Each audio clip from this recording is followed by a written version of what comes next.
Taip, literatūrinė mašina skrieja. Aš galiu pasakyti, jinai užsikūrusi, jinai užsivedusi kaip mūsų vasara. Skaičiuojam vasaros paskutinės dienas, bet neskaičiuojam paskutinių puslapių, ar nedėstau? Taip, taip.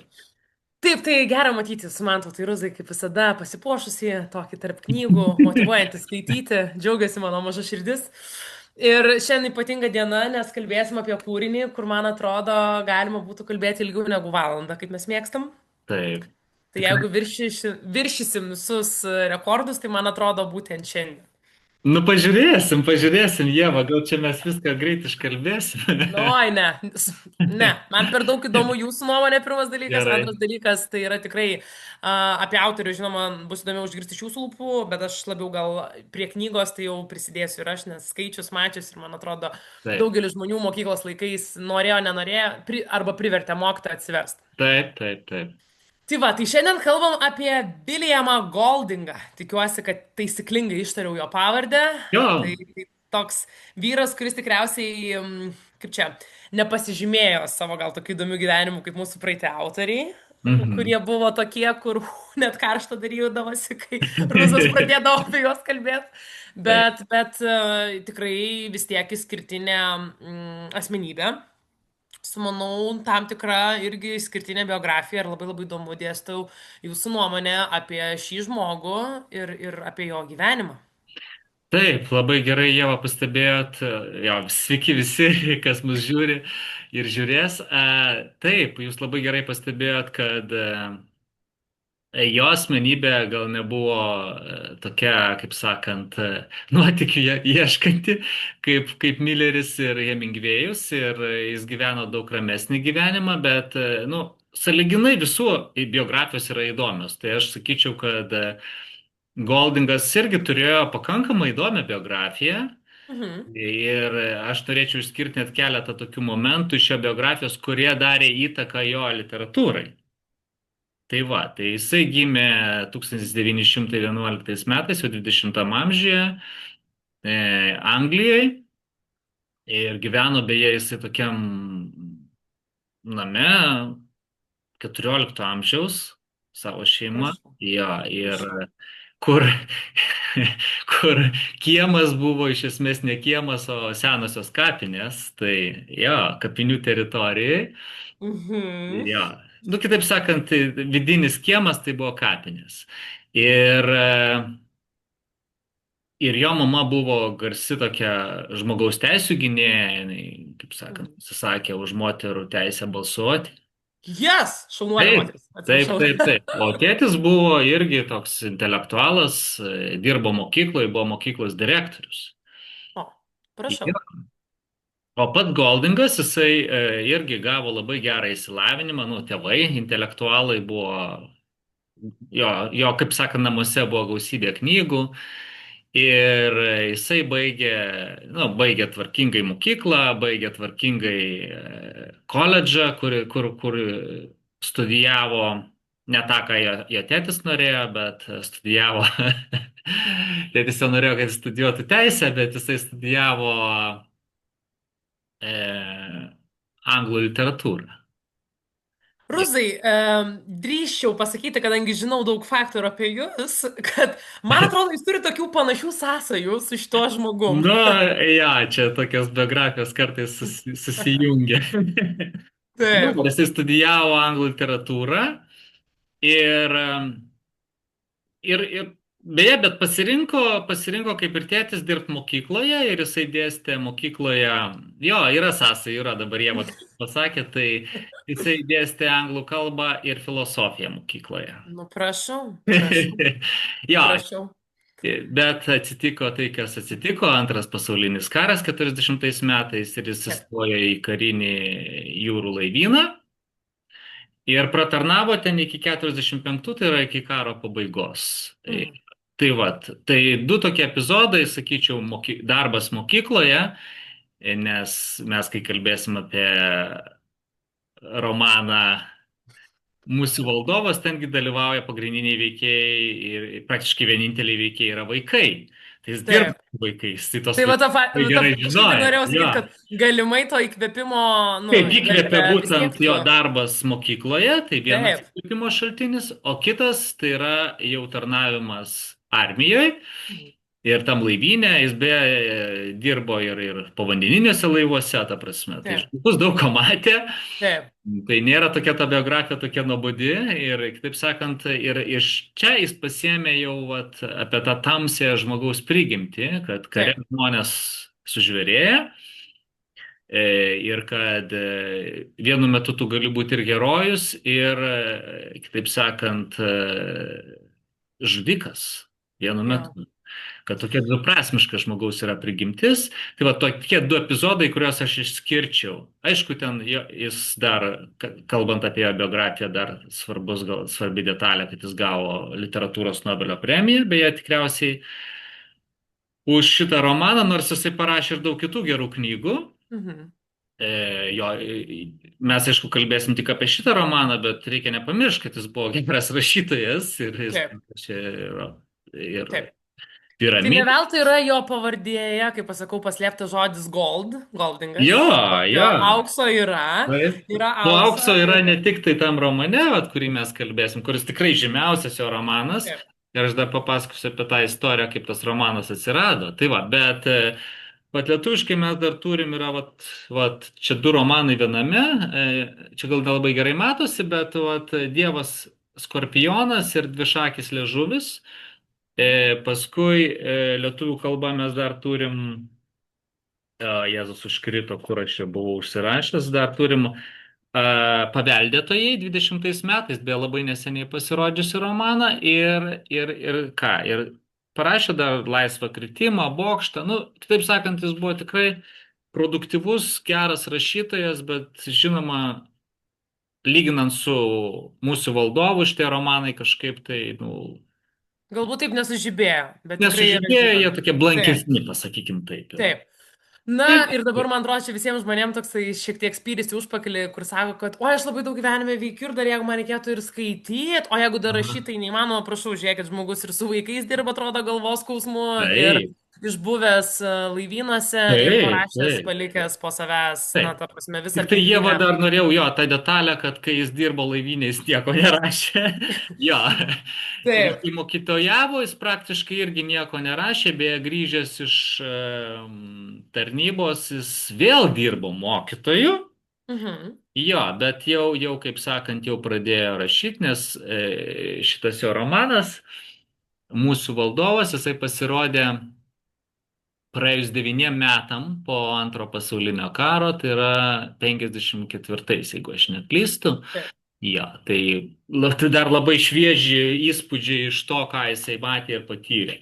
Taip, bet man atrodo, visi rašytojai arba žmonės, kurie mėgsta rašyti, man pritartų, kad parašyti knygą, tai čia jau yra, kaip pasakau, praktika, o ta teorija, laikyti mintį, mąstyti apie tai Taip. yra Tai ilgas yra taip ilgas atsivertimo. darbas, kur taip Taip, reikalauja taip, kažkaip ją subrandintą mintį, visiškai taip. teisingai. Na tai gerai, kadangi jau išdavėt tą mūsų didžiąją paslaptį, apie kokią knygą mes kalbėsim, mūsų Taip. valdovas visiems žinoma iš mokyklų laikų, galbūt iš kino salės laikų, galbūt iš laikų, kur kažkas kažką girdėję, niekada neatsivertė arba galvoja, kad tai yra knyga vaikam, kas galbūt yra normalus pavadinimas toksai, nu, musė ir dar Taip, taip, valdovas. taip. Taip su visa pagarba, ar ne? Bet knyga yra gili ir iš karto, Ruzai, norėčiau paklausti, ar tiesa, kad šita knyga buvo atmesta pradžioje labai didelio skaičiaus leidyklų ir sakė, ne, tu su šita knyga ir savo pavadinimu gal ne šiandien. Taip, čia labai geras klausimas. Aš kaip tik galvojau, kad tik jūs paklaustumėte šito klausimo. Jo. Tai, nes čia labai svarbi detalė, beje, tik mažai kas žino, kad šita knyga, čia nėra jos pirminis variantas. Goldingas buvo nusprendęs parašyti tokį didžiulį romaną apie technogeninę katastrofą, apie trečią pasaulinį karą ir jis parašė sakykim taip, pakankamai tokį išsamų, tokį balzakišką romaną. Ir jo agentas, na, kitaip sakant, kreipėsi į vairias leidyklas ir jie paskaitė ten kokius, nu, nežinau, 10 puslapių, mesdavo, sakydavo, mes nepublikuosim šito. dalyko per didelis, per nuobodus ir neaktualus. Tai va, ir taip 20 leidyklų atmetė, bet 21, tokia, man atrodo, jeigu aš atsimenu, Faber and Faber, jinai dar iki šiol egzistuoja, ar Faber and Faber, nežinau kaip čia ją tart. Jie beje išleidė ir Becketą, ir kitus žymius rašytojus. Tai va, ir jie perskaitė visą rankraštį perskaitė ir sakė, ne, mes nepublikuosim viso, bet pabaigą publikuosim, nes pabaiga labai gera. Jo. Taip, Tai pabaiga 300 puslapių.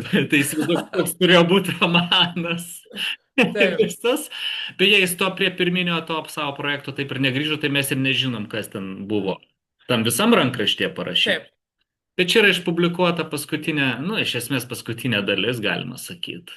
Ir taip. viskas. Ir ta paskutinė dalis tapo bestselleriu, kai jie išpublikavo ją. Jo. Prašau. Tai va, tai čia yra Prašau. pabaiga. Čia yra pabaiga to Mhm. didelio projekto, kurį jisai siūlė leidykloms. Leidyklos visos atmetė, kaip sakau, laimiai paskutinė ta, kuri priemė, perskaitė viską iki galo ir pamatė, kad čia verta dėmesio, bet verta dėmesio tik paskutinė dalis.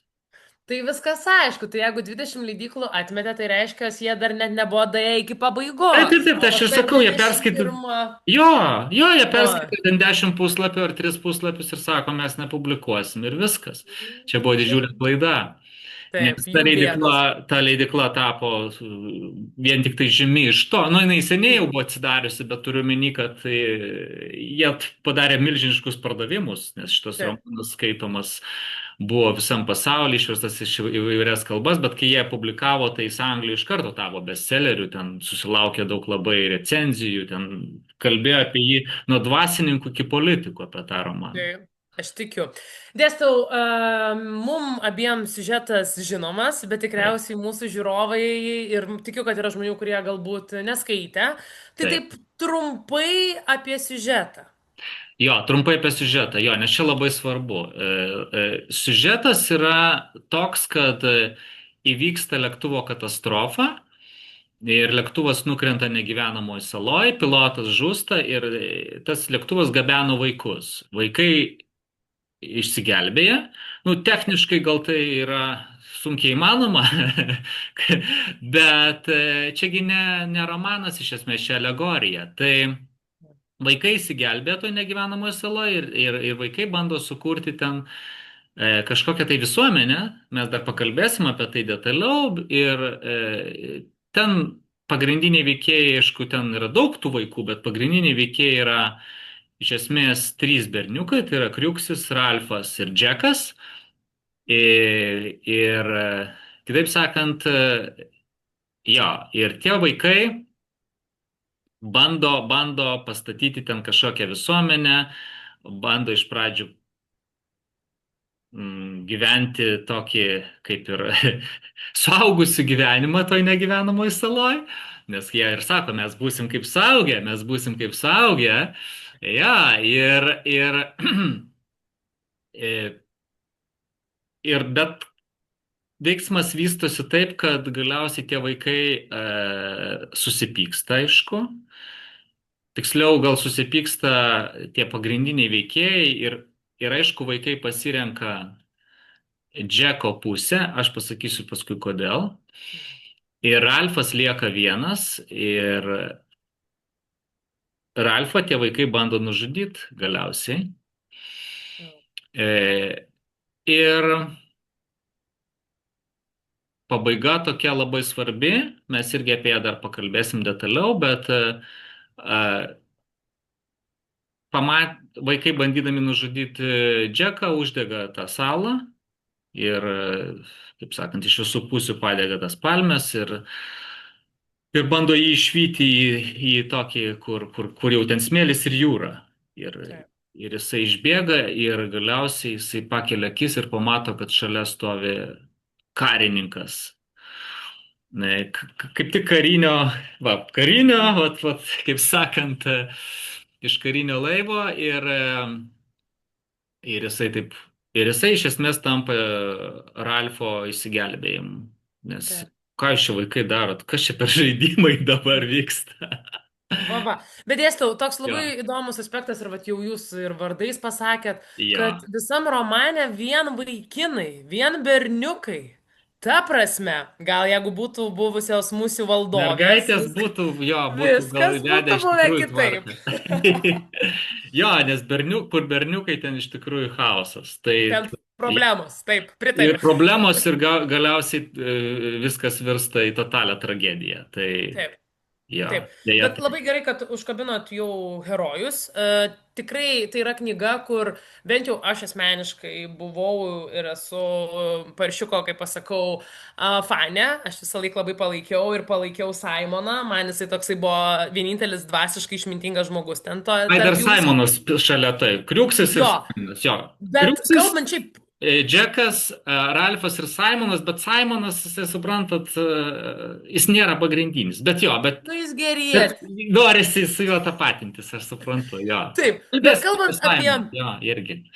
kalbant apie va berniukus, kurių vardus jau minėjote, vis tiek reikėtų, man atrodo, apie tą simboliką pakalbėti, kad būtų suprantama, va jau Taip. kaip sakėt, pasirinkti vaikai, pasirinkti berniukai, pasirinkta sala, tiek daug dalykų, kas atrodo visiškai nelogiška realiam gyvenime, Jo. bet, kaip sakant, niekada nesakyk niekada. Ir, nu, turim ten tuos savo pagrindinius, va kaip ir jau jų minėjot. Ralfą, Džeką, Kriuksį, arba Taip. kaip jį paršeliu vadina, nes jis taip kartais mėgsta paršiškai pasielgti, bet Jo. šitie žmonės, šitie vardai, šita simbolika, kodėl ir ką jie šitam romane neša. Taip, Ieva, vat. Nu, šiandien kažkokie vien puikūs klausimai. Man net baisu darosi, jo, nes juos galima atsakinėti ir atsakinėti. Tai va, aš tik tai noriu dar pasakyti, kad čia iš tikrųjų labai gili simbolika, bet dar atsukti laiką, kaip sakant, atsukti laiką atgal, atgal, atgal, atgal ir vat, kur čia yra raktas šitą romaną. Tai va, tai čia yra, žinokit, kodėl vat, mes apskritai vat, darom šitą laidą, nes jau tiek apie jį prikalbėta, mesgi norim išskirtinius autorius arba užmirštus, kaip su Hemingvėjum, tai aš dabar noriu pasakyti tai, ko dar niekas nesakė Lietuvoje. Intriga, ne? Duoti jums raktą į šitą romaną, nes visi kažkaip pražiūri vieną labai svarbų aspektą, aš sakyčiau. Tai šitas svarbus aspektas reikia, kaip sakau, sugrįžti dar atgal į XIX amžių. Ir čia Goldingas apverčia ar daro satyrą iš tokio, kur visi anglų vaikai yra skaitę, vadinasi romanas Koralų sala. Jis Mhm. parašytas XIX amžiaus vidury, 100 metų prieš Goldingo mūsų valdovą. Ir tas autorius yra Balantinas, Robertas Balantinas. Jisai tuo metu buvo labai skaitomas tas romanas, vaikai privalėjo įskaityti. Ten irgi vaikai yra saloje negyvenamoje. Ten irgi vardai yra tie patys. Ralfas, Džekas. Simono ten kitas vardas pakeistas, bet iš esmės tai yra tas pats Simonas dalyvauja. Ir kiti vardai. Reiškia, tie patys vardai, įsivaizduokit. Ir Mhm. tik tai ten vaikai elgėsi gerai. Nes, nu kaip, Britų vaikai elgsis blogai. Tai va, kitaip sakant, ten vaikai elgesi, ten suaugę vaikai padeda Taip. mažesniems, ten aišku yra ir vietiniai gyventojai, nu, bet Britai, žinot, kolonistai jie, ten toks šovinistinis, bet labai geras Mhm. romanas. Skamba, kad vaikai viso romano metu geria British tea Jo, ir jo, pietauja. va, taip kaip elgesi, bet ten ne prancūzai, o Britai būtent. Beje, pradžioje atkreipti dėmesį, Goldingas irgi sako, man atrodo, ten Džekas tas pasgi sako, kuris buvo nusikaltėlis realiai, kuris buvo laukinis pavirto. Taip. Jisgi sako, mesgi anglai, pradžioje šito romano. Irgi, čiagi yra aliuzija būtent į Koralų salą yra. Mhm. Mes anglų, o pamatot, paskui kaip jis pradeda elgtis. Ir jis lieka anglų, bet jis elgėsi visiškai taip pat, ne, kaip laukinis. Jau jis sako, mesgi ne laukiniai, mes anglai. Vat būtent Goldingo romane. Čia aliuzija yra į Koralų salą. Čia yra parodija Koralų salos, čia yra inversija Koralų salos. Tai va, Koralų saloje yra ten vietiniai gyventojai. Aišku, vietiniai gyventojai parodyti kaip kvaili, bet anglų berniukai, vat, juos irgi moko visko. Jo, Ir tai yra toksai, kaip sakau, šovinistinis, nacionalistinis romanas, tuo labiau, kad atkreipti dėmesį, Goldingas gi daro satyrą iš tos angliškos imperialistinės sąmonės. Taip, jau 54 metai Anglų imperijos nebeliko, bet Anglų sąmonė taip lengvai dar neįsivadėjo tą imperialistinę Taip, sąmonę. Ir taip, žmonės dar masto imperialistiniam kategorijom, nes neužmirškim, kad XIX amžiaus pabaigoje Anglija ar Great Britain, gal reiktų sakyti, valdė didžiausias teritorijas visam pasaulyje. Jis buvo didesnė už šiuolaikinę Rusiją. Tai yra, jie turėjo Indiją, jie turėjo Afrikos kolonijas. Tai buvo didžiulė, didžiulė. Net Konradas, kuris jau toksai antiimperialistas, net jis nesusivaldo ir žiūrėkit, ką jisai rašo, pavyzdžiui, savo tamsos širdyje. Oras ties Greisendu buvo aptemęs, o dar toliau atrodė susitelkęs į liūdną tamsą, gaubiančią didžiausią ir didingiausią miestą žemėje. Nu, Ieva, spėkit, kas Mhm. tas didžiausias ir didingiausias miestas žemėje. Nu tai ten, kur skaniausia arbata, ar ne? Taip, būtent Londonas, Mhm. Londonas, prekybos, komercijos centras, ane, iš kurio valdoma visa imperija. Didžiausia, bet Konradas net nemini pavadinimo, nes ir taip visiems aišku, kas yra didžiausias ir didingiausias miestas pasaulyje. Taip. Tai va, tai ta Nors, sąmonė iš tikrųjų labai tvirta buvo. Ir taip, Goldingas, beje, ten irgi toks yra epizodas, kai vaikai bando apžvelgti salą. Pačioje pradžioje jie ten lipa į kalną ir nori iš viršaus taip, pamatyti. Ir sako, sala atrodė kaip laivas. Čia irgi iliuzija į Didžiąją Britaniją, kur irgi atrodo kaip laivas taip, ir kur yra taip, jūrinė valstybė, kuri kaip valdo, kaip sakau, žemynus ir jūras. Tai va, taip. Didžioji Britanija. Irgi iliuzija į tai. Ir dar vienas momentas, kai vaikai ten išsilaipina, sako, nu mes kaip koralų saloje. Mes kaip koralų saloje. Kas tai yra? Vėlgi aliuzija į tai. O paskui pabaigoje, kai tas jau karininkas išgelbėjo tos vaikus, sako, nu nieko savo žaidimai. Nieko savo žaidimai. Tikra koralų sala.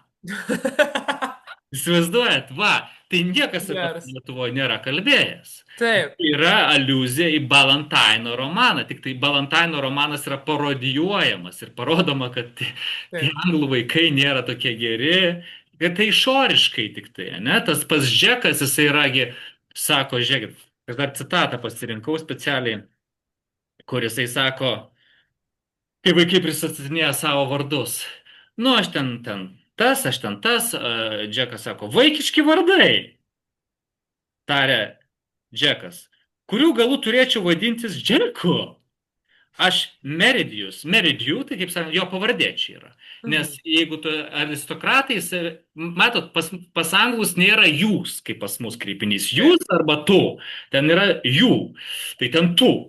Tai kadangi tu nori kreiptis į, pavyzdžiui, aristokratai, jie taip nebedrauja jų, jie nesako jų. Jie sako serė, mhm. arba sako serė ir tada sako pavardę. Taip. Tai Džekas, kaip iš aristokratų, jisgi nesako, vadinkit mane Džeku, vadinkit mane Meridijų. Aš Meridijų, aš ne Džekas, čia kažkokie vaikiški vardai. Ne? Man labai Džekas nepatinka. Man žinokit, atvirai kalbant, jūs kalbate apie jį, man verda viduje pyktis. Man jis Tai toksai, taip. tokia chaotiška asmenybė, kuriam pastovi reikia O dėmesio. taip. Nu O toks taip. vaikščiantis chaosas. Jo visiškas. Ir matot, jisgi aristokratas. Ir vat, ir jis matom, kuo jis pavirsta. Jis pavirsta laukiniu, būtent toj saloj. Jis irgi sako, mes anglai, mes ne kokie laukiniai. Žodžiu, išoriškai tas aristokratas slepia savyje labai blogą ir supuvusį žmogų. Tai va, išoriškai jis aristokratas, viduje jisai sergantis blogas žmogus. Ne? Tai va, tai čia labai tas svarbu. Tuo tarpu, Ralfas jis niekur nesigiria, koks jis nuostabus, koks jisai toks šioks ir toks, jisai tik tai, bet pats Goldingas irgi su juo save asocijuoja, nes Ralfas tai yra vertybių nešėjas. Ir jo, beje, Ralfas atrodė, kaip jisai sako, gražus, aukštas. Čia irgi labai svarbu, nes čia reiktų prisiminti Goldingo meilę senovės Graikijai. Jisai mylė Mhm. senovės Graikiją, jisai skaitė Euridipą, jo dramas. Ir, nu, ne tik Euridipą, bet ir kitus rašytojus ir šiaip Taip, mėgo Graikiją. E, ir mes žinom, kad graikų idealas tai yra tokia kalakogatiška asmenybė.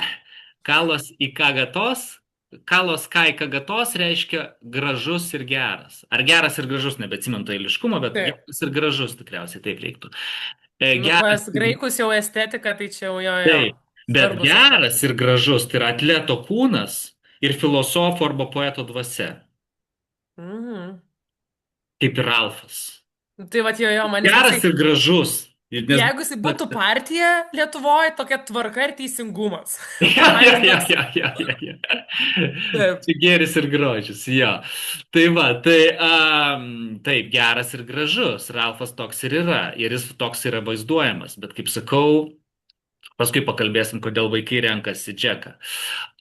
Na va, o Kriuksis, nu kriuk, paršiukas.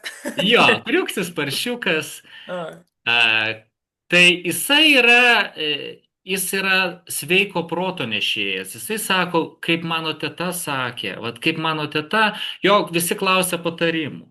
Arba ten vienas baikštus vaikas prieina prie jo ir tas vaikas bando kažką pasakyti, bet nerišliai ir Kriuks išverčia, ką tas vaikas nori pasakyti visiems vaikams. Tai va, tai Kriuksis atstovauja tokį sveiką protą, taip. neatsitiktinai su Kriuksio nužudimu nužudomas ir sveikas protas. Ir tada prasideda tragedija. Tada prasideda chaosas. Bet Nes ar galima sakyti, kad nors jisai vaizduojamas, nu ir va taip va, mes jį sakom, kriuksis, kiauliukas ar ten, bet kaip, bet galima jį būtų priskirti prie intelektualių taip, žmonių. jisai su Ir akinukais, beje, jo, atkreipti dėmesį, jisai su akinukais, beje, tie akinukai leidžia uždegti ugnį jo, nes ugnis yra civilizacijos šaltinis, atsiminkite. taip, Jo. taip, Ir pirmasis, kitaip sakant, pirmasis, kas uždegė ugnį, buvo Einšteinas tais laikais. taip, Taip, taip. tai Kriuksio akiniai padeda. Toliau Kriuksis, kai Ralfas atranda kažkokią kriauklę, jis klausia, Kriuksi, pasakyk, kas čia per dalykas? Ir Kriuksis sako, aš atsimenu, pas mano draugą ant sienos kabėdavo kriauklė ir mano draugas pūsdavo į tą kriauklę, kad pakviestų savo mamą. Tai kriauklė čia simbolizuoja ką? Kriauklė simbolizuoja vertybės, žmonių bendrystę, žmonių vienas kito palaikymą. Ir atkreipti dėmesį, tada Ralfas paima, bando pūsti tą kriauklę, ten iš pradžio jam nelabai sekasi, bet šiaip ne taip, Kriuksis sako, nu, ten taip ir taip, taip ir taip daryk ir vat, gausis, ir jis ten pučia akis, ten pasrūva krauju, beje, ir galiausiai jis išpučia garsą ir tada pradeda vaikai rinktis iš visų Mm, salos kampų. Tai va, tai taip, kriauklė simbolizuoja, beje, paskui ir su Kriuksio nužudimu dar ir kriauklė sudaužoma. Tai irgi yra didžiulis simbolis šitam romane. Tai va, tai kriauklė simbolizuoja, kitaip sakant, nu, kriauklė simbolizuoja vertybės, kriauklė simbolizuoja žmonių bendrystę, kriauklė simbolizuoja demokratiją ir taip toliau. Tai va, ir Alfas sako, va, kas norės kalbėti, tas paimkite kriauklę į rankas. Ne? Ir taip. kas paima kriauklę, tas kalba. Ir tada Alfas sako, žiūrėkit, vaikai, beje, Džekas iš pradžių būna dar adekvatus. Sako, vaikai, dabar mes kursim įstatymus. Ir Džekas, taip, mes kursim įstatymus. Ir kas nusižengs įstatymus, tas gaus baus. Džekas irgi už tai iš pradžio, ne? Galiausiai Džekas, žinom, kad spjauna į tuos visus įstatymus. O Ralfo yra tragedija, kad jis bando įvesti tvarką. Bando įvesti tvarką ir bando, kaip sakau, ir tuos įstatymus, kur vaikai ten nedarykit gamtinių dalykų čia, yra už akmenų ten, vaikai neklauso. Kuo jis daugiau bando įvesti tvarkos, tuo daugiau gaunasi betvarkės. Čia irgi toks žiaurus paradoksas. Taip. Aš juokauju, kad jeigu norite daugiau betvarkės, dar vieną įstatymą priimkite, vat, bus dar daugiau betvarkės šalyje. O jau gal, kalbant apie Lietuvą, gal jau užtenka. Ja, Apskritai ja, ja. užtenka, jau mes Ja, jau, bet čia va ypač šią tas baisus vasarą, tai... paradoksas. Taip, taip, taip. Taip. Tai va, Bet tai... žiūrėkit, dėstau, o tas Aha. mūsų Simonas, aš suprantu, kad jis yra dėl grožio, Oi, gerai, Simonas. Jeigu bet jūs nu man labai jis toksai norit, galim dvasinė pakalbėti apie visą. išmintis, man jis ten toksai angelėlis, bent jau, Taip. bent jau. Jo, gerai, gerai, labai gerai. Jo, iš tikrųjų, aš būčiau gal nuėjęs dar toliau, bet apie Simoną reikia jam žodį tart. Kaip sakau, jis nėra pagrindinis ten Taip, veikėjas. Jis daugiau toks antro plano veikėjas, bet Simonas atstovauja tokį, jis toks yra mistikas. Jis yra, nu, kaip šventasis, kaip nu Kristus. taip, Jo, taip, jis yra ir žūsta, jo, irgi. Tai beje, jis mato vizijas apie tą baisų žvėrį ir taip toliau. Ir yra vienas labai svarbus epizodas, kuris parodo, kas yra Simonas. Ten yra toks epizodas, kur vaikai eina ieškoti kažko užkast, jau jie ten grįžinėja, pamatė tą salą iš viršaus, jie grįžinėja ir jis sako, reikia kažką surasti užkast. Ir ten yra kažkokie žali krūmai. Ir Simonas sako, kokie žali krūmai. Prasme, jisai grožisi tiesiog pačiu tuo krūmu. O Ralfas sako, bet mes iš jų nepasidarysim laužo, jie nedega. Nu, būtent kaip elgėsi Ralfas. Ralfas elgėsi kaip pragmatikas, mhm, Simonas elgėsi kaip mistikas, o Džekas sako, jie nevalgomi, kaip žvėris. Reaguoja į tą patį krūmą. taip, Mat, trys paradigmos, kaip reaguoti tą patį. Ne? taip, Kokie gražų žali krūmai, jie, nes iš jų neužteksim laužo ir jie nevalgomi. Tai va, Simonas yra toksai, kaip sakau, jo. A, vaikas, kuris toksai yra gilaus matymo, mąstantis, kaip sakau, toliau, mąstantis vizijomis kažkokiamis. Tai va, vizionierius, sakykime taip. Jo. taip. Nu, žodžiu, labai tiesiog norėjau jį paminėti. Tai labai Jo, gaila. labai Bet gerai, tai va. bent kažkiek man jis toksai Bet sakau, ten. tas epizodas su krūmais, aš netgi galiu, gal kažkur aš jį dar net užsirašęs tą citatą, Taip. tai aš galiu net pacituot. Tai jo, kur čia? Nes jeigu turėjom estetiką, stiprybę ir išorinį grožį, tai man Simonas toks vidinis grožis. Jo nieks ten atrodo nesupranta, kartais net atrodo, kad jis pats savęs nesupranta, bet jis toks numielas. Jo, va, galiu pacituot. Taip. Gerai. Tai va, Simonas, lyg žvakės, va, tie krūmai lyg Mhm. žvakės, ne? Bet jų neuždegtum, Ralfas. Žalios žvakės. Paniekinamai įsiterpė Džekas. Negi jas valgysi. Tai va. Tai matot, trys paradigmos. Taip, taip. Labai, bet žinokit, dėstau, mes taip kažkaip pakalbėjome jau apie tos berniukus, jau nuėjom jų vardus, bet man labai labai įdomu ir jūsų nuomonė, nu vis tiek tas mūsų valdovas, pats pavadinimas, nu iš esmės, ten visi šiaip įvairiai interpretuoja, bet, nu, kaip ir žinom, kad dar kas matė filmą, tai kad tai iš esmės išdžiūvus keulės galva, kuri ir Pasmeigta traukia ant, tas ant musės, kuolo. kaip aš sakau. Aplink kurią skraido jo Jo, mūsų. jo, tai vat man tokia, nu, ir net galbūt jūsų nuomonė, jūsų, bet jūsų proto, šiaip jūsų, kaip man tauto nuomonė, kodėl vaikai, a, kaip čia pasakyti, pasirenka tą savo inicialą, nu, neskaitant to, kad galva, bet Mhm. keulės galva, ir kodėl, nu, kaip vaikam toks nebūdingas, man atrodo, net gyvūnas, arba, nu, vat, kaip kalbėjom apie kreuklę, va, kalbam apie žalias žvakes, o čia Jo. staiga keulė ir keulės galva. Jo, čia dar vienas labai svarbus simbolis, jo ir net neatsitiktinai ir pavadinimas, Taip. pavadintas mūsų valdovas. Iš esmės čia yra iš toks biblinis motyvas, iš hebrajų kalbos. Hebrajiškai tai būtų Belzebub. Mhm. Belzebubas. Ir jo, tai yra mūsų viešpats, gal taip reiktų sakyti, taip versti reiktų. Ir čia irgi Goldingo, sakykime taip, ta idėja, kad ta galva, keulės ar šerno laukinės keulės. Tai yra šerno, ne? Ką jinai simbolizuoja? Jinai simbolizuoja blogį. Nes mumise, kiekviename žmoguje slypi blogis. Ir neatsitiktinai, čiagi ne Ralfas pasmeigė tą keulę, ne? Jo. O Džeko Hebra. Tai va, tai nes idėja kokia? Tu gali sumedžiot žvėrį, vat. Taip, Ne? Tu gali sumedžiot žvėrį ir tas mažas beje vaikas, kuris perdavė tą žinią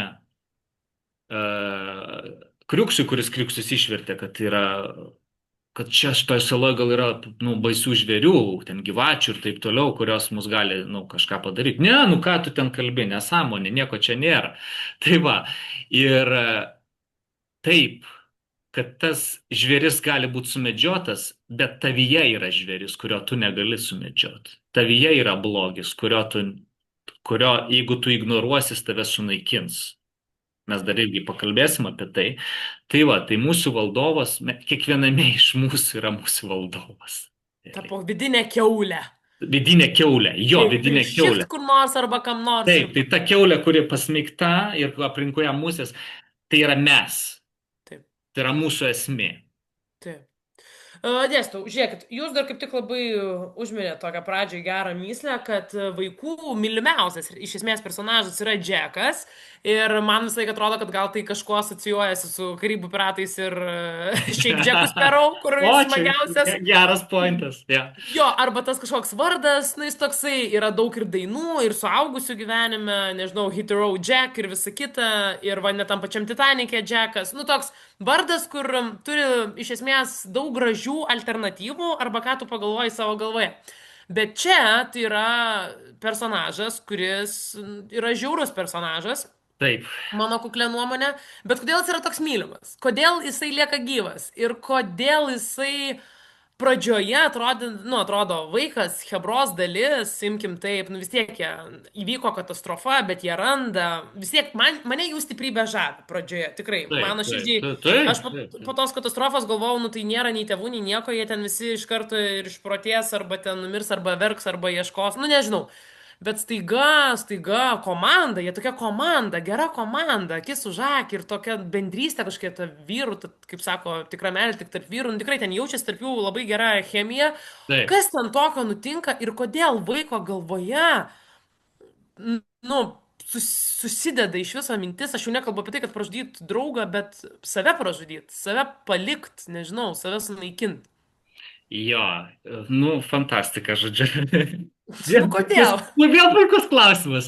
Jėzus Marija. Tai va, žodžiu, galima sakyti taip, kad jeigu iš psichoanalitinės perspektyvos mes žinom, kad sąmonė, iš tos klasikinės psichoanalitinės perspektyvos mes žinom, kad sąmonė yra sudaryta iš 3, sakykime, tokių struktūrinių elementų. Tai yra superego, ne? Superego tai yra vertybė, sąžinė ir taip toliau, kultūra, sakykime taip, ne? Taip. Tai superego čia atstovauja Kriuksis. Ralfas atstovauja ego, tai yra kompromisas, tai yra bandymas sutaikyti, sakykime, norus su galimybėmis, galima taip sakyti, jo, ir ego tai yra, kai ar sublimuot kažkokius tai, ne, instinktus, paversti juos kultūriškai priimtinus ir taip toliau. Tai va, čia atstovauja, kaip sakiau, Ralfas, ne? Ir yra id, tai yra pasąmoniniai impulsai, beje, ego yra valdomas realybės principą. Realybė mums priešinasi, mes negalim visko daryti, ko norim. O id yra valdomas malonumo principą. Ne? Tai yra tokia energija, kuri yra chaotiška, kuri yra tie pasąmoniniai impulsai, ne? Tai yra ir maistas, ir seksualiniai impulsai, ir visa kita. Bet mes daug ko dabar norim, bet realybė yra tokia. Ne? Bet dabar reikia žiūrėti literatūrinę mašiną ir norėti dar daugiau. Tai va būtent. Ir Džekas atstovauja malonumo principą. Ir vaikam daug maloniau yra nekurti statymus, nekurti tvarką, ne kažkokią discipliną, ten tualetas, ne, čia pastatykim pašiūrės, ne, gyvenkim pagal įstatymus, vieni laužą prižiūri, kiti medžioja, pasiskirstykim. Ne, mes visi norim medžiot, mes visi norim malonumų, mes Taip. visi norim rėkti, šokti aplink laužą. Nu, kada norim miegot, kada norim nemiegot, galim visą naktį nemiegot, jeigu nenorim miegot. Ne, suprantat, Ralfas atstovauja realybės principą. Niekas nenori šito. Visi nori malonumų, visi nori fan. O Džekas atstovauja fan. Tai aišku, visi pasirenka Džeką. Net Džekas, atsiprašau, net Ralfas žavisi tais medžiotojais. Sako, nu, būtų įdomu ir man pamedžioti. Ta prasme, net jis negali susivaldyti tuo, ta prasme. Aišku, jisai supranta, kad čia reikia. Supranta, ten yra dar labai gražus epizodas, kad Ralfas išlaiko žmogiškumą, net atrodo tokiuose, kai jis jau tampa irgi žvėrimi, kai jį ten jau medžioja. Jis irgi jau kitaip sakant, jo tą pasąmonę paima viršų, nes reikia išgyventi. Čia yra išgyvenimo principas, ne tik malonumo principas, turėkim to omeny. Ir jisai ten visas krūvinas, ten pro tas palmes syrėsi ten ir taip toliau, slepiasi ten ugnis iš vienos pusės, medžioklė iš kitos pusės. Ir paskui jisai taip susimasto. Ot kvailiai, sako. Nes kai pamato, kad užsidega ta giraitė, kur yra vaisiai. Vaisių giraitė užsidega. Ot kvailiai, jie rytoj neturės ką valgyti. Jis net negalvoja, kad jisai žus, bet jis jau apie juos galvoja, kad jie rytoj neturės ką valgyti, nes patys uždegė tą mišką. Įsivaizduojat? Tai va, tai aišku, vaikai renkasi Džeką, nes Džekas atstovauja, kaip sakau, malonumo principą ir neribotą laisvę. Čia beje, tam tikra prasme netiesioginė diskusija su Sartru Goldingo. Nes Sartras irgi sakė, kad aš esu atsakingas už save, aš esu neribota laisvė, virš manęs nėra kažkokių, kaip ir Milleris, nėra institucijų, kurios mane varžytų. Ne, Ralfas sako, yra vertybės, yra bendruomenė, yra ne tik tai aš. Ralfas bando užmėgsti kontaktą, jis nėra izoliuotas, Džekas yra izoliuotas, jis tik apie jį viskas, kaip jūs ir sakėt, aš. O Ralfas bando užmėgsti kontaktą ir kriauklę, ne? Kitaip sakant, pakviest mamą, arba, kitaip sakant, Ralfas pradeda rūpintis, kad reikia uždegti laužą, kad laivai pamatytų, kad mes esame įkalinti negyvenamoje saloje. Tai vėl kontaktas su išoriniu pasauliu, kontaktas su kažkokiam vertybėm aukštesnėm negu aš, su kažkokia transcendentinė, sakykime taip, su transcendentinė zona. Tuo tarpu Sartras sakė, nėra jokios transcendentinės zonos, esu aš tik tai. Ir aišku, Sartras galvojo, kad čia yra labai pozityvu, bet Goldingas parodo šitam romane, kad tas aš, tas izoliuotas aš, jis gali ne tik save sunaikinti, jis gali visą pasaulį sunaikinti. Jeigu jisai, kitaip sakant, rūpinsis tik tai savimi. Taip, taip. Šiaip man Džekas primena tas tokius, kur, kaip pasakau, negalima minėti ten vardais ir pavardėm ir dabartinius politikos žmonės, Taip, ir antro pasaulinio karo tokias asmenybės, taip, aš ir mano idėjos, tai taip, jis va toks.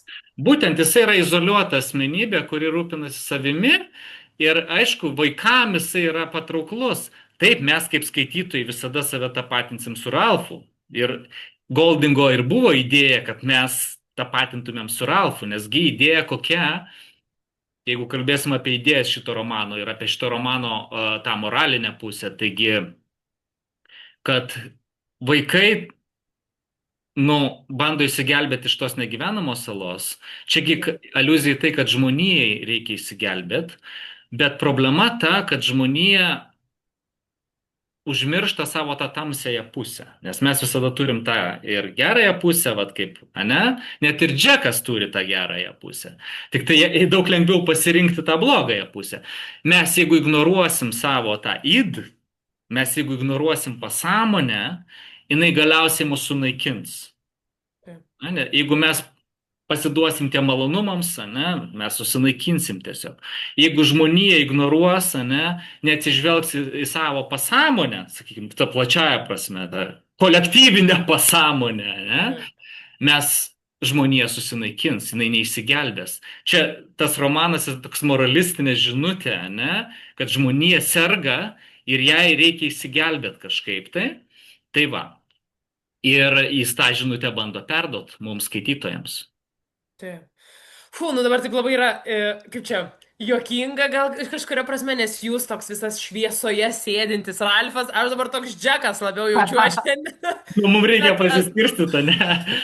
bet kalbant apie tos favoritinius personažus ir šiaip apie tą žmogaus naivumą ir norėjimą gero kitiem, jeigu dar šiek tiek grįžtume pas mylimą mano kriuksį, kuris Mhm. norėjo savo akinukais padėti ir jis tikrai tikrai padėjo, kalbant apie maisto prasme, Taip, bet kita prasme atrodo, tu nori padėti kitiem gero, tu nori būti dėja. ryšyje, meilėje ir paskui ta ugnis gali ir tave pasiglemžti, kurią tu pats davėjai. Kokia tai galėtų būti irgi galbūt kažkokia tam tikra pamoka žmogui, kiek gali duoti kitam, nu, pasvarstydamas, ar jis tikrai atsimins, ką tu davėjai. Nes, nu, vis tiek mes matom šitam romane labai daug žiaurumo ir dar tarp vaikų žiaurumo, kur atrodo atvirkščiai, ten apsikeisk saldainiais, apsikabink, pažaisk slepinių papildomą partiją ir tu vėl būsi draugas. O čia vis tiek atsitinka tokie baisus dalykai, kuriuos sprendžia kartu, tokia kaip taryba, kaip Taip. susitarimas. Tai parlamentas iš pradžių susirė. Taip, ir Jo. man va toksai va irgi labai įdomu, kodėl galbūt tas Goldingas arba jūsų gal nuomonė norėjo parodyti visą šią istoriją per vaikus, nes, nu, kaip jūs sakėt, kiekvienam pas mus gyvena žvėris, kažkoks gyvūnas, bet ir lygiai taip pat mes turim tą vaikišką pusę, o kai įsimylim, pradedam elgtis kaip vaikai vėl ir panašiai, tai iš esmės mes taip gretinam su tais vaikais, bet kaip čia taip nutinka, kad yra naikinami, nu gerai, atsiprašau, nužudomi visi šitie baisų žodžiai, personažai, kurie atrodo turėtų gelbėti vienas Jo, jie kitą, turėtų nes jie gelbėti. pradžiai labai gelbėjo. Nu, Taip. Jie lygiai. ir būtų gelbėję, jeigu jų būtų klausoma, ne? Bet kaip sakau, nugali pasąmonės zona. Pasąmonės zona nugali ir nugali blogis. Jo, jis tiesiog pergali. Nu, neišvengiamai jisai stipresnis. Užtat Ralfas, sakykim taip, jis neturi. Šiuo atveju Ralfas yra silpnoji pozicija, nes, nu, jeigu tu siūlysi įstatymus, tvarką, discipliną, nu, suprantate, ne? Bet vaikai čia yra kas? Kodėl vaikai? Beje, Ralfas irgi galvoja, kai jis ten slepiasi nuo tų vaikų, kurie jį nori nužudyti. Nu, bet jiegi vaikai, gal kažkaip tai su taiką sudaryt, nueit, bet paskui jisai blaškosi, bet nueisi, tai užmuš mane, nu, bet jis vis irgi galvoja, kad čiagi, nu, taigi čia berniukai, nu, mes su Taip, jais gal galim susitart, bet iš kitos pusės tie vaikai tai yra kaip suaugusio atspindys, nes atkreipti dėmesį ten pradžioj, jis sako, nu tai elkimės kaip suaugę, ne, darykim tvarką ir tuo metu mesgi žinom, aišku, jeigu mes žinosim šitą visą kontekstą ir šitą didesnį romaną, kad tai yra apie trečią pasaulinį karą. Ir beje, ten, man atrodo, ir šitam romane, aš dabar tiksliai neprisiminsiu, bet ten irgi vyksta periferiškai oro mūšiai. Kitaip sakant, lėktuvai ten šaudo vieni kitus ir taip toliau. Reiškia, elkimės kaip suaugę. Kai suaugę tuo metu kariauja trečią pasaulinį karą. Elkimės kaip suaugę, čia irgi Goldingas ironizuoja, nes suaugę elgesi labai blogai, ta prasme. Tai taip, elgtis kaip suaugę, tai nieko gero tame nėra, ne? Tai va, tai tie vaikai čia paimti toks kaip mikro pasaulis, kuris yra suaugusių atspindys, makro to pasaulio suaugusių atspindys, ne? Vaikuose jau slypi ta žiaurumo sėkla ir čia labai svarbu tikriausiai ta idėja, kaip mes vat, tuos vaikus ugdysim, nes Goldingas tiki dar tom vertybėm, tom aukštesnėm vertybėm, ne, ten ugdymas, ne, tenai, sakykim, taip, demokratija, liberalus progresas ir taip toliau. Jis tom idėjom tiki, bet jis mato, kad nu, labai pavojinga, kaip sakau, ignoruoti va, tą tamsėją pusę, nes jis bando parodyti per šitą romaną, kas atsitinka, jeigu mes ignoruojam tą tamsąją pusę, jeigu mes leidžiam va tokiam džekam įsisiautėti. taip. Oi, negaliu. Aš kai jį atsimenu, man. Bet iš Jo. kitos pusės.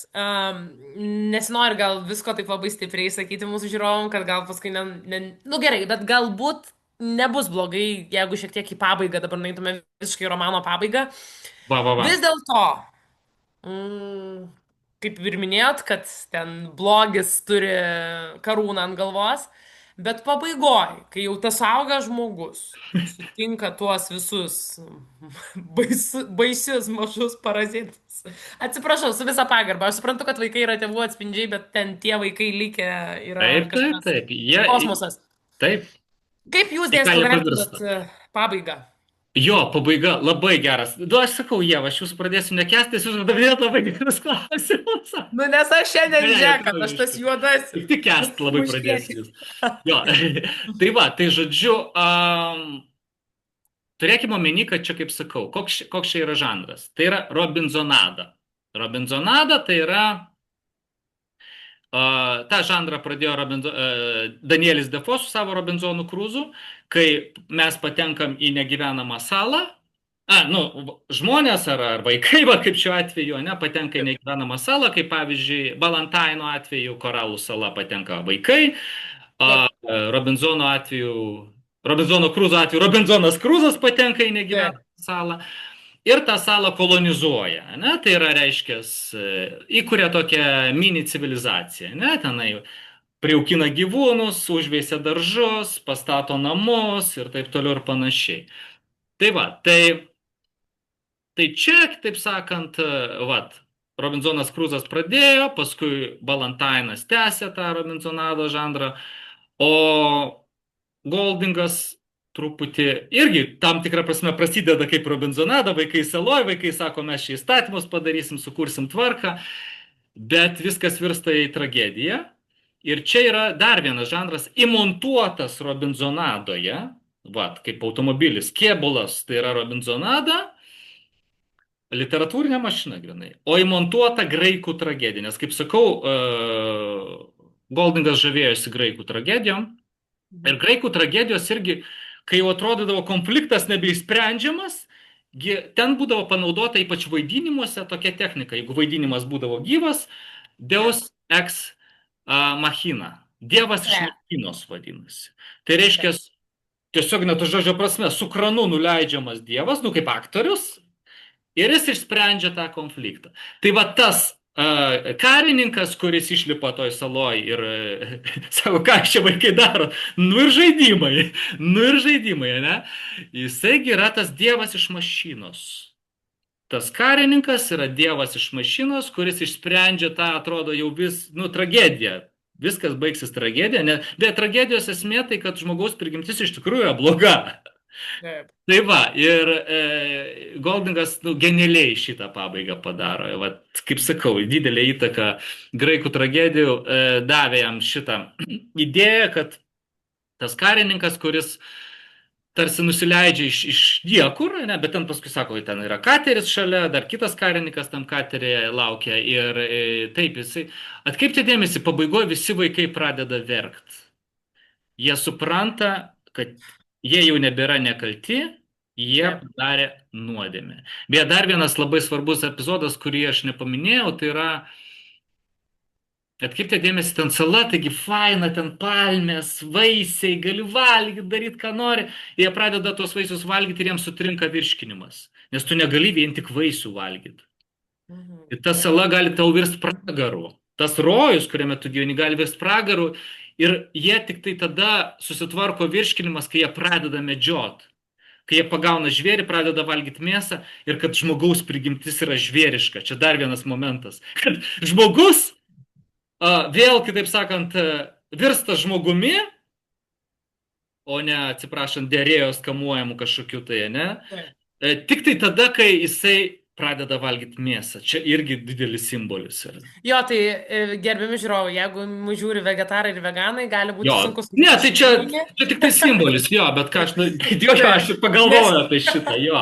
Nes ne už tai, kad ten valgyti mėsą ar nevalgyti mėsos, gink dieve. Bet jo, idėja tokia Goldingo, kad vat, jie pradeda valgyti mėsą ir jų virškinimas susitvarko, nes jeigu valgo tik tai vaisius, jie jaučiasi labai blogai ir jie iš tikrųjų pradeda sirgt. Tai va, tai čia montuota tragedija, o tragedija, kaip sakau, tas Deus ex machina, tai yra tas karininkas, kuris išsprendžia galiausiai, nes vaikai pradeda verkti, bet karininkas nieko nesuprato iš esmės.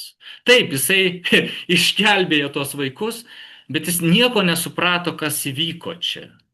O įvyko tragedija, iš tikrųjų įvyko tragedija ir vaikai suprato, kas įvyko, kad Kriuksis miręs, Saimonas miręs, nes karininkas paklausė, ar yra žuvusių. Yra, sako, žuvusių.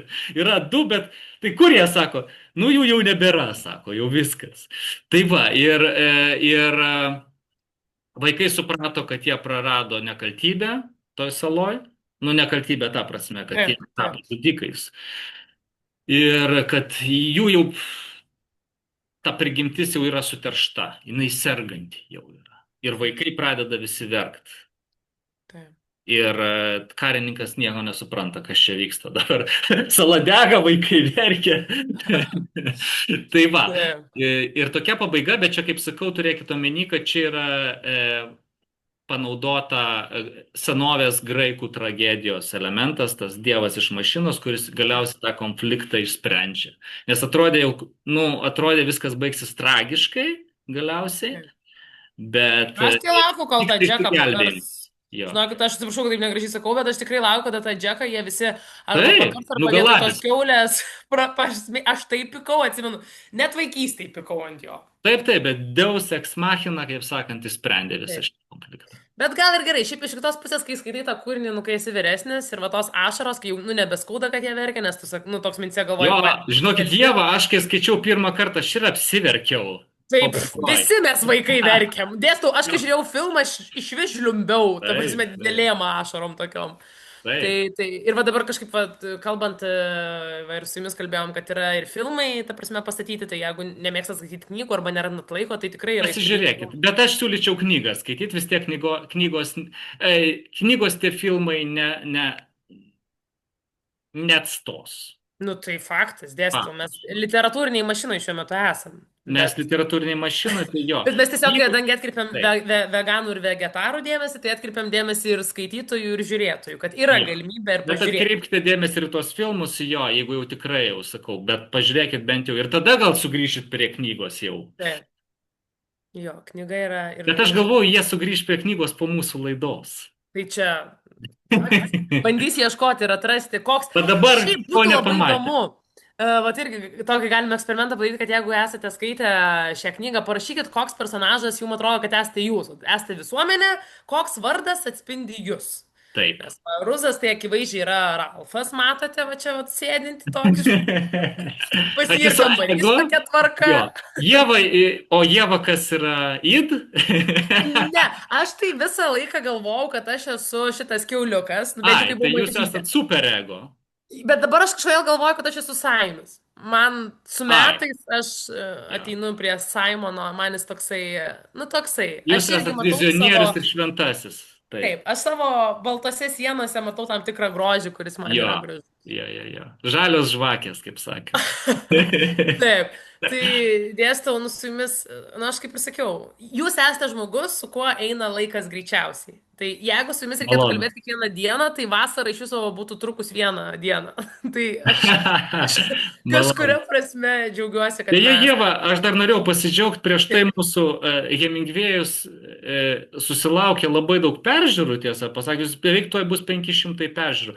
Aš sakyčiau, kaip literatūrai tai yra labai puiku, o bendrai su Milleriu ir Hemingvėju mes pasieksim tuoj 1000 peržiūrų.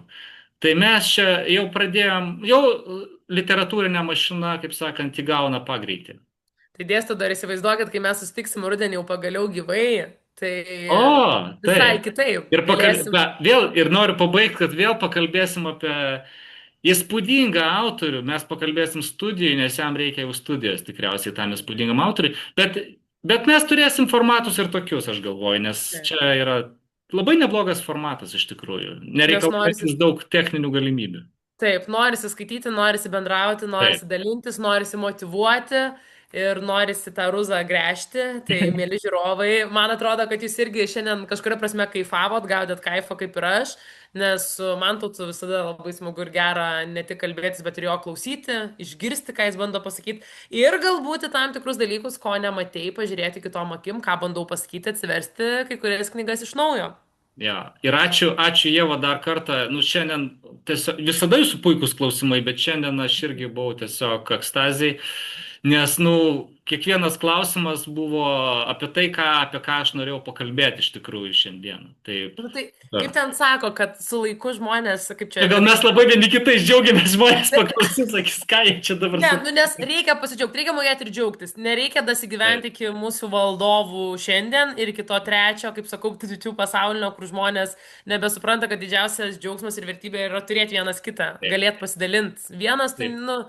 nu, tu neišbūsi gyvenime, va, kaip Bet dėstas. Pažiūrėkit. nepamirškite, taip, bet nepamirškite visi, kad mumise slypi ir Džekas ir reikia Taip. su juo kažkaip irgi gyventi, mokėti jį kažkaip kontroliuoti ir mokėti jį sublimuoti per būnant jau Ralfu, nes jis niekur nedings, jis visada bus su mumis, tai kad jis mūsų nesunaikintų, mes neturim jo ignoruoti. Tai aišku. Bet šiais laikais aš taip galvoju, įsikeikiai, nuėjai į bokso salę, Nu, nežinau. va, tą Džeką Nuėjai. kažkaip reikia, va, kaip sakau, sublimuoti, kaip jūs ir sakėt. Yra Taip. tu tame, bet nereikia jo ignoruoti, svarbiausia. Taip. Tai ką, ačiū labai. Ačiū Ačiū visiems, labai Jums, ačiū Ieva, ačiū žiūrovai ir iki pasimatymų, iki kaip kito dėstas sako, karto. iki greito. Viso.